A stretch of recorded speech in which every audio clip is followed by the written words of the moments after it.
Hello there, I am Mr. Scolo87. This is Football Manager 2021 and we've just took over at SSC Napoli.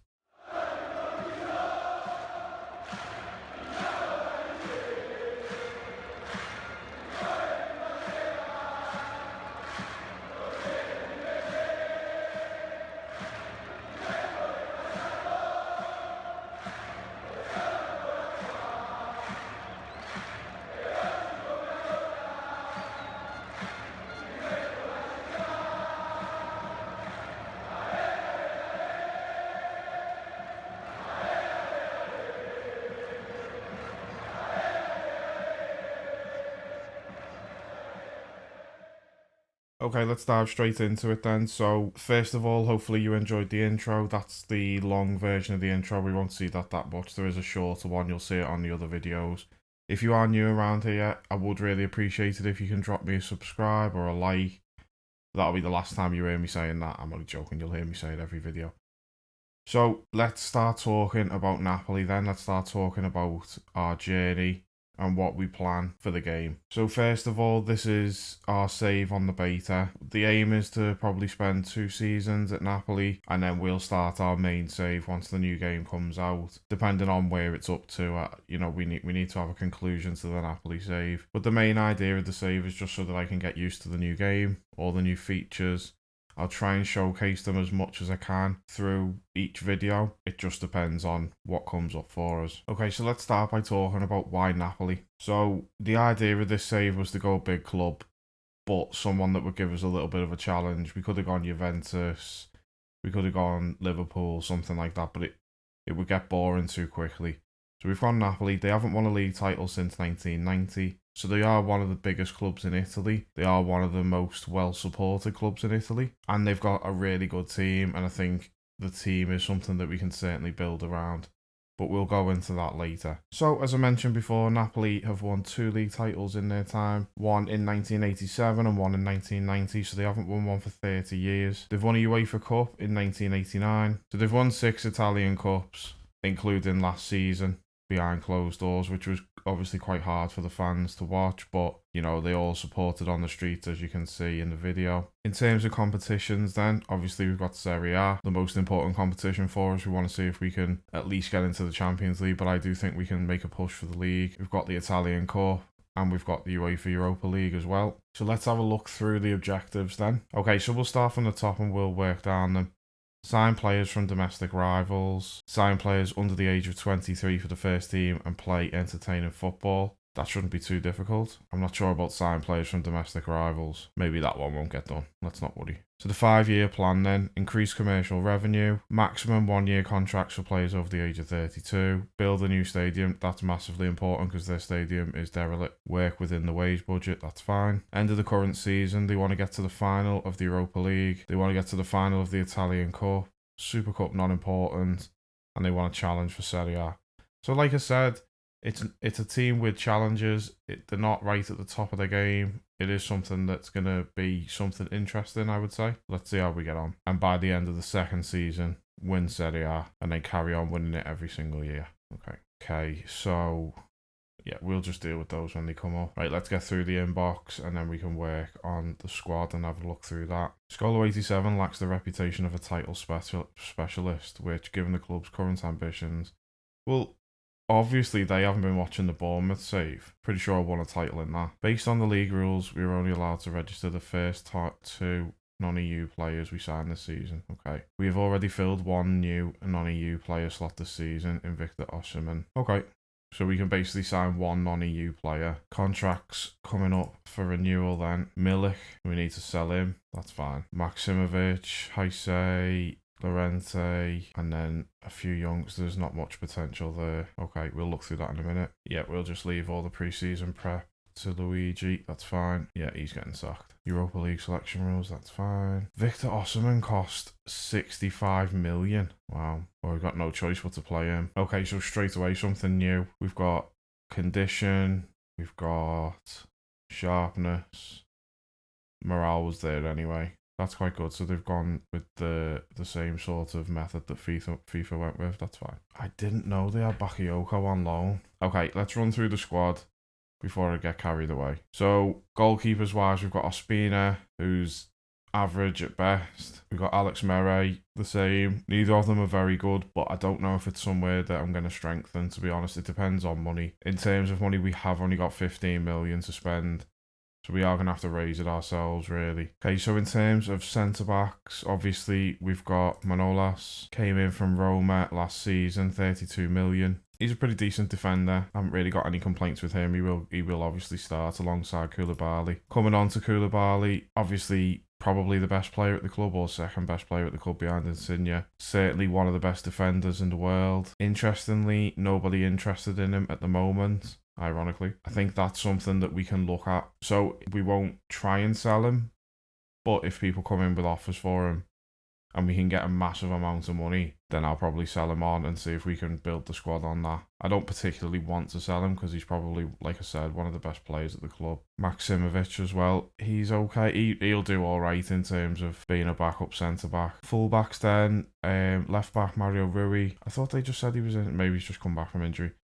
Mario Rui at left back. We've got Gulam as well. Both left backs are okay. They're not amazing, but they'll definitely do a job. Both got good work rate, which is important for the system that I'm thinking we'll probably play. We have Heise. I'm going to say Heise. I don't know if I'm saying that right, if I'm honest. Apologies. If there's any Albanians in the chat, if you could tell me how to say his name properly, that would be good. And Di Lorenzo as well. Both of those are pretty good players. So looking a little bit forward then, midfielders, we've got Lobotka, who's bang average. Right, he's getting transfer listed. There we go.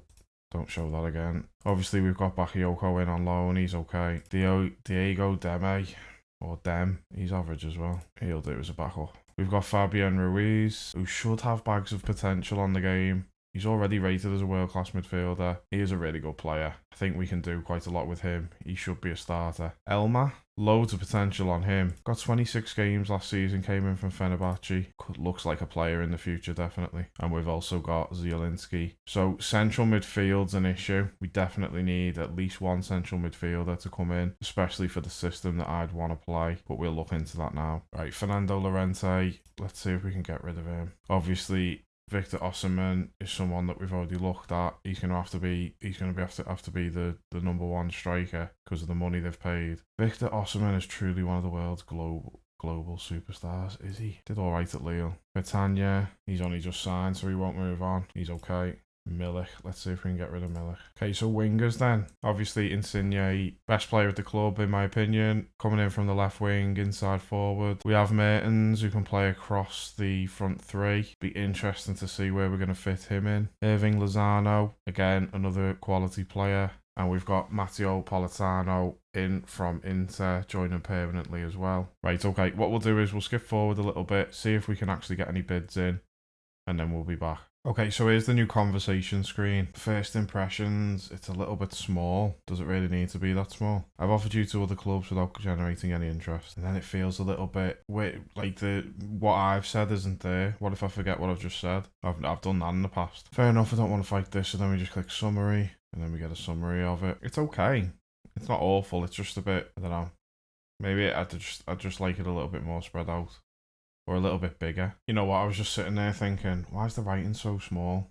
And then realised that I hadn't turned it up to 125. That's my fault, I apologise. Hopefully that's a bit clearer for all of us. Milik's going to Milan, good. Okay, let's get into the tactics then. Let's see if we can come up with a decent tactic. Okay, let's get into the tactics then and see what we can come up with. This is the sort of idea that I'm going with. I haven't done any of the, the instructions or anything yet, but this is the sort of shape that I'm thinking about. 4 at the back, 2 central midfielders, 3 across the attacking midfield sort of area, and then 1 up front. That's kind of what's in my head and what I think we should play. It does mean that the full-backs or the wing-backs are going to have to do quite a lot of running, because certainly on the left-hand side, Insigne is going to play as an inside forward, so he's going to be making darting runs this way. Obviously, you want your full-back to overlap. On the right-hand side, it's not going to be as bad because Lozano is going to be there. He's going to play wide. So starting with the goalkeeper then, I'm definitely going to be a sweeper keeper. I love this. I think this is a brilliant addition. The way we've got a little diagram to explain what a goalkeeper will do as opposed to just goalkeeper.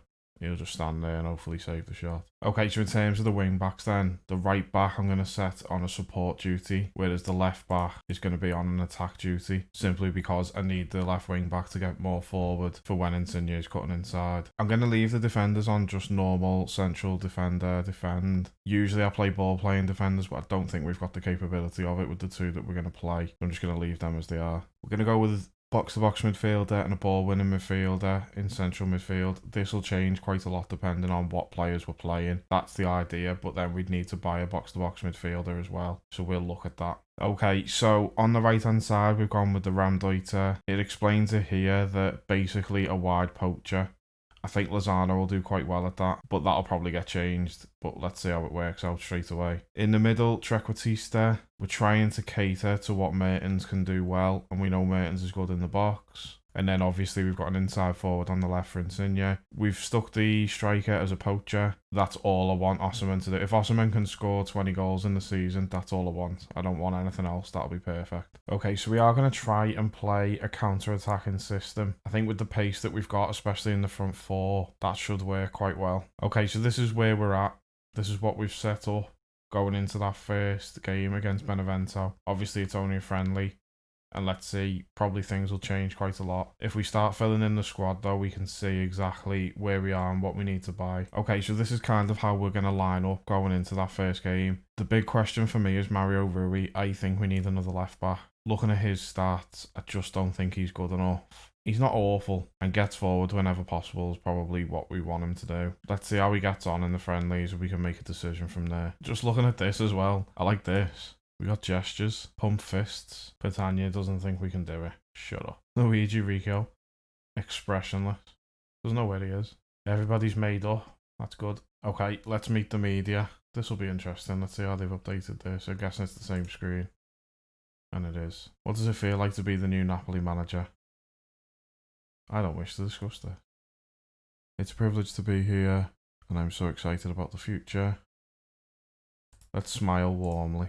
That's not creepy. Many people think that Napoli's wage budget is simply too small for you to bring in better players. It is, but wag finger. Oh,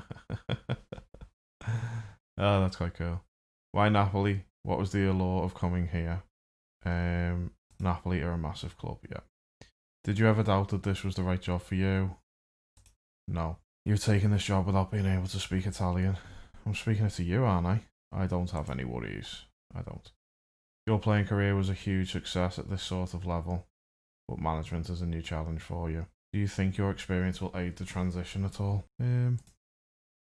I believe it will. We're led to believe that you're quite adept at coaching goalkeepers. That's not true. Will you be looking to change the squad very much? Not loads. Fantastic squad. Have you had a chance to meet the players yet? Yes. Do you have a message for the Napoli fans? This is annoying. We've already had like 300 questions. We've got 600 to go. It doesn't need to be this many questions. This is why nobody does conferences on Football Manager, because they make it just over the top. It's boring. Do you have a message for the Napoli fans about what you hope to achieve here? No. Can you talk about the club's potential and where you'd like to take the team? We'll aim for the stars. What approach will you take to training? We have to work hard. Will you be looking towards the likes of Victor Osimhen as the focal point of this team? He knows what I want to see from him. You keep Lorenzo Insigne as captain? Yep. You've taken charge when it's widely expected that Fabian will leave the club. No, he won't. While some managers are famous for their hands-on approach, others maintain a more reserved manner. Neutral. Despite some high-quality performances and squad filled with talent, Napoli have been unable to win many competitions of late. Just won the cup, haven't they? What more do you want? Will we be favouring the Serie A? Absolutely. Lovely. Okay, we're going to play the first friendly. Let's see how it goes. Just have a look at the tactics, see what's happening on the tactics, see if things are working or if not. I don't normally play through the friendlies. We're probably not going to do that, but we'll play this one. We can see the new match engine as well. That'll be exciting. Okay, hands on hips. We are favourites for a reason, maybe. Go out there and show me what you've got. Wow, this looks so different. Okay, so we've got the players down the bottom. Okay. We're going to play on 2D Classic because I want to see how it's looking in terms of shape. But we will see the replays, so we'll see how that goes. Right, let's get into it. First ever game on FM21. Touchline tablet. The dugout. Well, there's the first goal. Osman. Can't really tell anything from a corner. Let's see the match engine. Lozano. That worked well. Lozano doing the Ramdeuter quite nicely. So Fabian's brought it into midfield. Bakayoko into Lozano. Misses his first shot. Scores the rebound. He could score a lot of goals doing that this season, I think. Obviously, he'll be up against better defenders, but let's see how he gets on. Half-time backroom advice. Nothing really of any interest. David Ospina looks complacent. Throw a water bottle. Oh, yes. That's what we need. Not right now, but wow. Who's that helping? Let's bring off Lozano. Let's bring on Politano. Darbo with the run. Bakayoko misses the tackle. Into the box. Be Koulibaly there. That's not very good, is it? Calderola. Benevento trying to build from the back. Improta. Heads it wide. That was a chance. Politano. Pull it back. Good ball in. Mario Rui. Oh, top bin. Lovely strike from Mario Rui. Maybe he is going to stay. Let's have another look at it. Not a great cross, but Mario Rui gets there. Great finish. There we are then. Best performer, Mario Rui. Lozano out for 9 days. Not great. Okay, so that was our first taste of Football Manager 2021. A few new things to get used to. They have changed quite a lot, I think, in the game compared to 2020. It might take us a little bit of time to get used to, but that's perfect for this save. That's what we want to do. We want to experiment, see how things go. And then when we get into our proper save, once the game's properly released, we should hopefully be fully prepared. Okay, so when we come back, we are going to be into October. Juventus away and Milan at home are the 2 games that we're going to play when we come back. That'll be quite exciting. 2 big teams. See exactly where we're up to. Hopefully we will have done some transfer business and hopefully we will have won our first 2 games in the league, but let's see. So thank you very much for coming by. I hope you've enjoyed today's episode. If you have enjoyed today's episode, please hit that like button. Don't forget to subscribe, hit the notification bell so that you're getting the updates. I think this is going to be a really exciting series, and don't forget to stick around for more Football Manager FIFA content. Have a look through the videos on the channel, and remember, Forza Napoli.